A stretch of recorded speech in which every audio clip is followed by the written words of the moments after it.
How do, and welcome back. Well, the ingredients for brew day have arrived, and I thought I'd just do a little bit of not an unboxing, I've already opened it, but I thought I'd show you the ingredients I'm going to use and how I came up with this recipe. The beer is an Australian pale ale. No, it's not, it's an Australian sparkling ale, although you'll find out that there's really no difference originally. And according to the BJCP guidelines, it's the only Australian beer that appears in the BJCP. But when you read it, it's pretty clear that what they're talking about and what they're describing is Cooper's Sparkling Ale. And there's a reason for that, and that's because today in Australia there's only Cooper's that make the sparkling ale.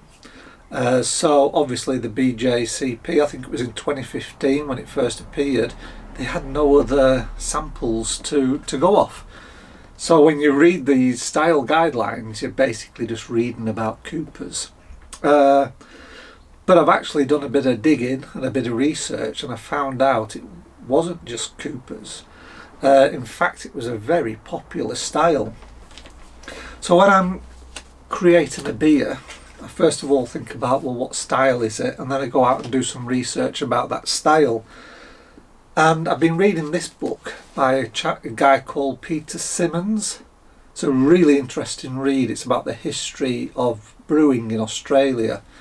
It's called Bronze Brews: Brewing Historic Australian Beers. Peter Simmons lives in Sydney, New South Wales.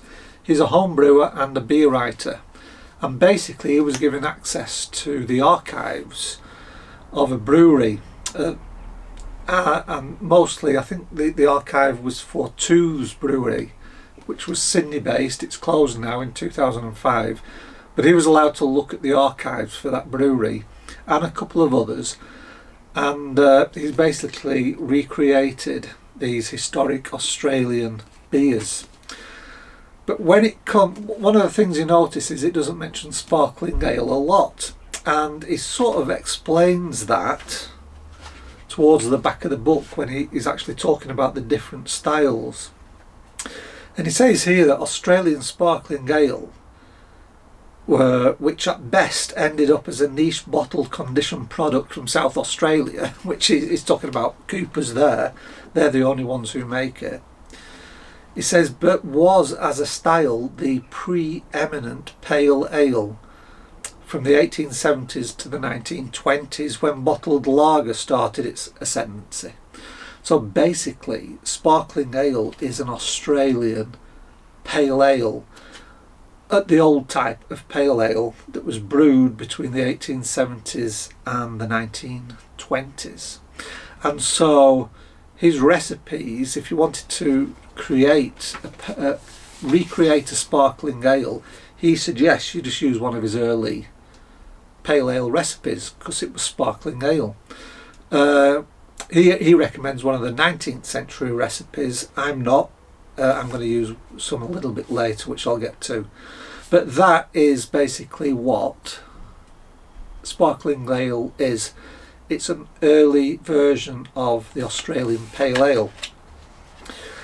So what made it so special that it got its own place in the BJCP guidebooks? There must be some sort of distinguishing aspect to this beer that makes it different from other beers around the world.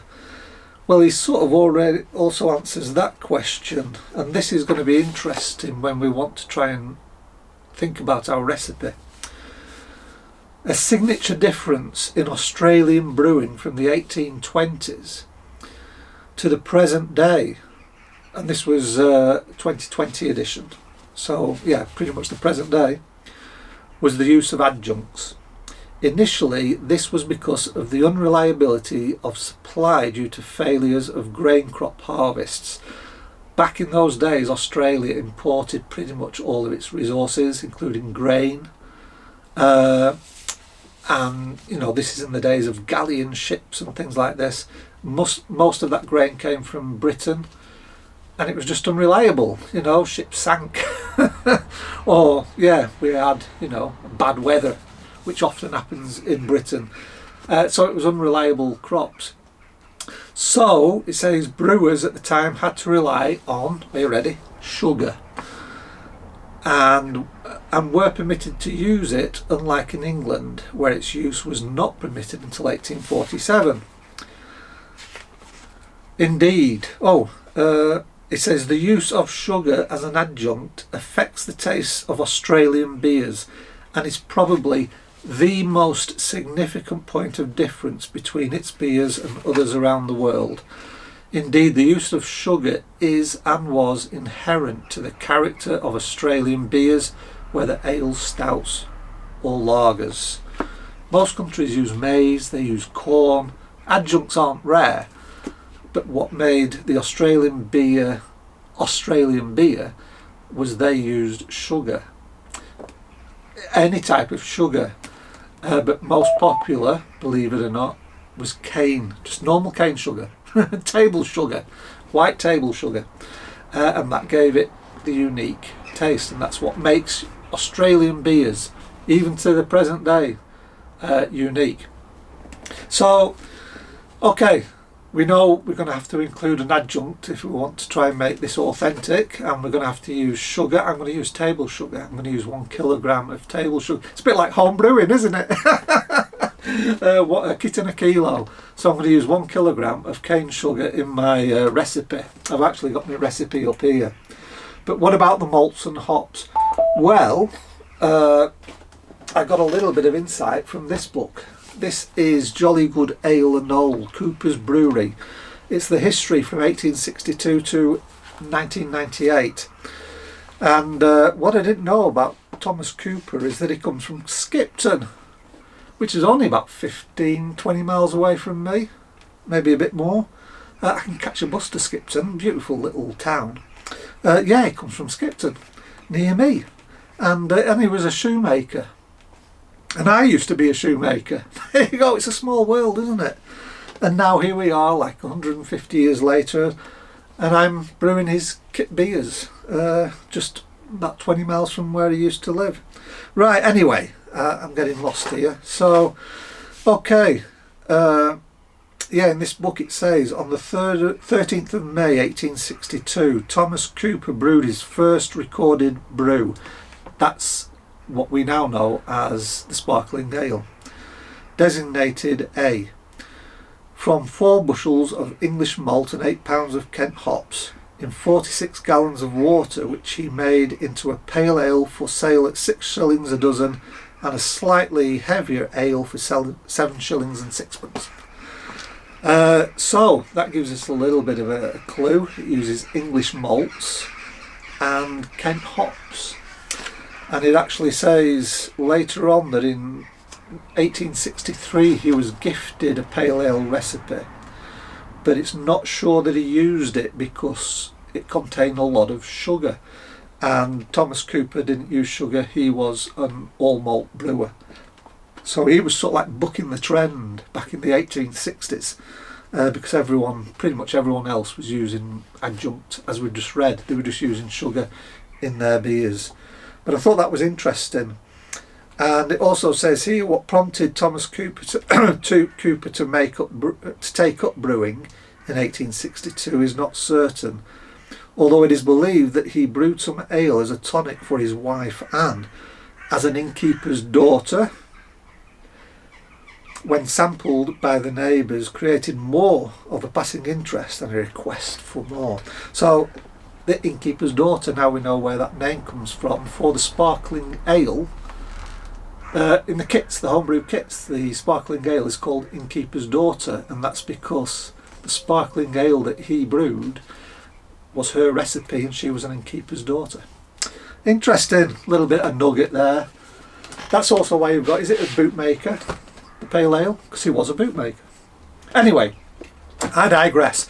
So we've got an adjunct, we've got English malts, and we have Kent hops. So let's try and put all this together into a recipe. Now, as he says, the best thing to do is to use his recipes as a guide, and that's what I'm doing. I'm actually going to use two recipes, both from the Two's brewery. This is from 1917, it's called Two's Triple X, and the other one is from 1927, and it's the 4X Old Kent. Both of them are described as draft ales. Okay, so he uses in his recipe Morris Otter, and let me just get this up, and it's 44.5% of the fermentable weight. I'm using 1.5 kilograms of Munton's Morris Otter, which for me comes in, that makes up 44%, so I'm pretty close. The white cane sugar, I don't have that. I'm going to get it tomorrow. He uses 31.7% of the weight is cane sugar. I'm going to get that tomorrow, and it's 30%. So it's 1 kilogram of cane sugar. And then they also used to add a little bit of another malt. Pilsner malt was very popular, probably to try and keep it nice and light. He uses 23% of the weight is Pilsner malt. I don't have Pilsner malt. I know Breeze do the Pilsner because I've used it a few videos ago when I was making my Pilsner, but it's a liquid malt, and I'm already using liquid, and I don't like liquid. In fact, I know why now. I'm reading another book that goes into the science, and it goes into the science of extracts, and its conclusion is dry malt extract is better for brewing. But I might make a video about that and tell you why.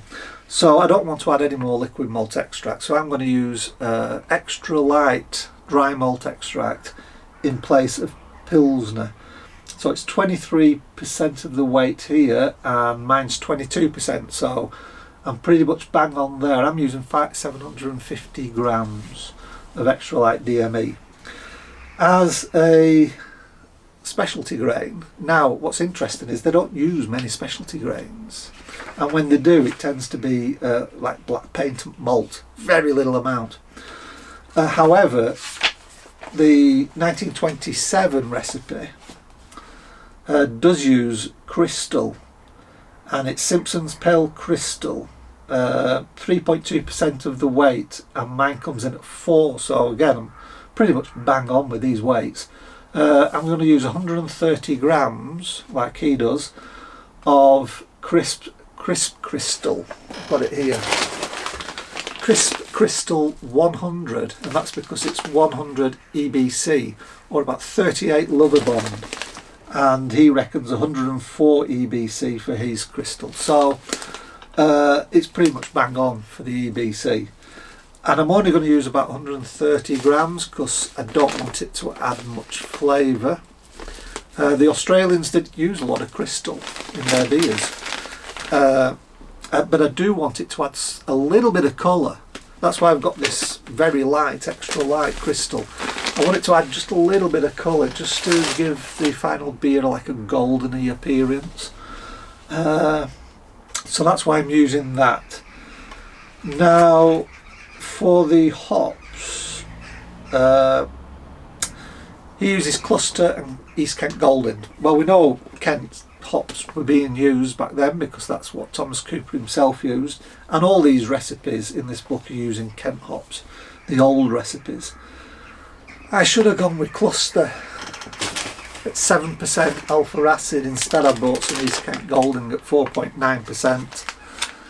And that means I'm going to be using a lot of hops. I'm aiming for an ABV of about 38 IBUs, not ABV, IBUs of about 38, because it's between these two recipes. This one's 26 and this is about 50, 54. So I'm going to go for about 38. One of the characteristics of the style, these early Australian pale ales, they were dry and bitter. So I'm going for 38 in a half-hour boil.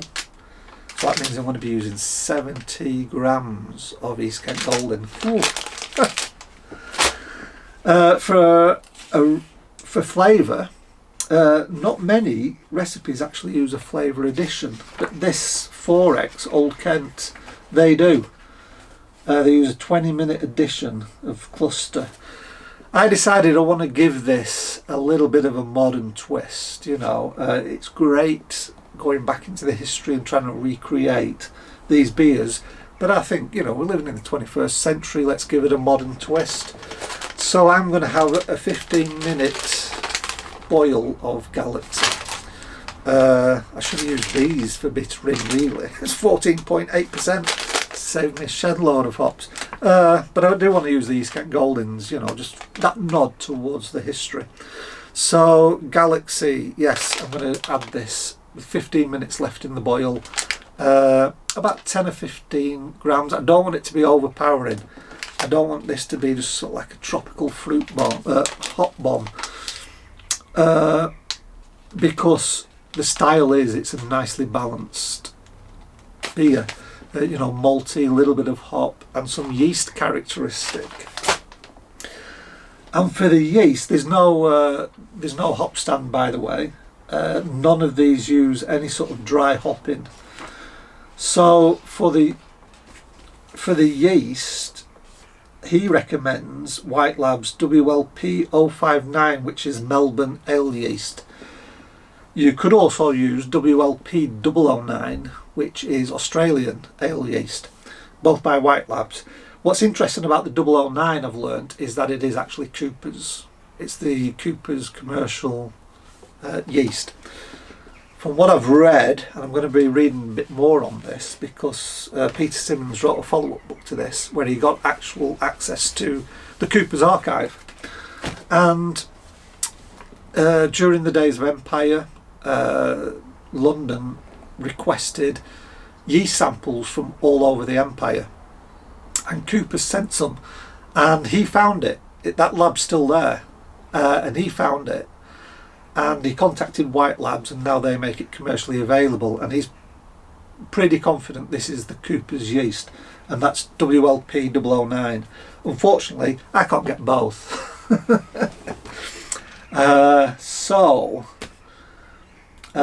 What I'm going to use, I want a yeast that has high attenuation, so it'll rip through that sugar, create a nice dry beer, but I also want it to have some nice fruity characteristics. And I think I found it, and that is, I was looking at some English ale yeasts, but they just didn't seem, they seem to be good at one thing and not another and so on, but I have found an English ale yeast. It's the Verdant IPA, and this has a nice fruity estery, like apricot, a little bit of banana, and Cooper's has some banana flavours, and some apple. But what's interesting about this is the American Homebrewers Association, when it first came out, did some research on this, and they brewed with it several samples, and they found that the attenuation didn't go below 80%, and the highest attenuation from their samples was 88%. Yeah, so this is going to rip through that sugar. But just to make sure it does, I'm going to use 2 sachets. So that's going to be the yeast. Give some nice fruity esters. Going to brew it about, I was thinking about 22, so a little bit on the high side. The max temperature of this is 23, to try and force some of those esters out.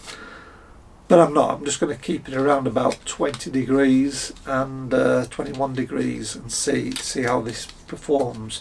But according to the Dave Heath's YouTube channel, and if you don't know who Dave Heath is, then just Google Dave Heath Homebrew and subscribe, because I think he is a qualified master brewer and he makes excellent YouTube videos, really informative, explaining, you know, what happens when you're brewing and how to improve your brews. Yeah, he said that this will rip through a beer in about 4 or 5 days, and it should be ready for bottling in about 7 days. So that's really good. So that's the yeast I'm going to use. So there you go, that's the recipe. I'm using Morris Otter, extra light DME, sugar, I'm using Crystal, I'm using East Kent Golding, I'm using Galaxy and the Verdant IPA yeast, and I think this is going to make a cracking, pretty authentic, early period Australian sparkling ale. You may ask, well, hang on, don't Australian beers all have Pride of Ringwood hops in them? A lot of them do now, but I can't get it. And Pride of Ringwood was only available in 1965. That's the earliest it was available. And that's what got me interested. Well, if you can't get Pride of Ringwood, what did they use before that? And that's what led to all this research. And that's going to be the beer that I'm going to brew. Like an early style original Australian sparkling ale.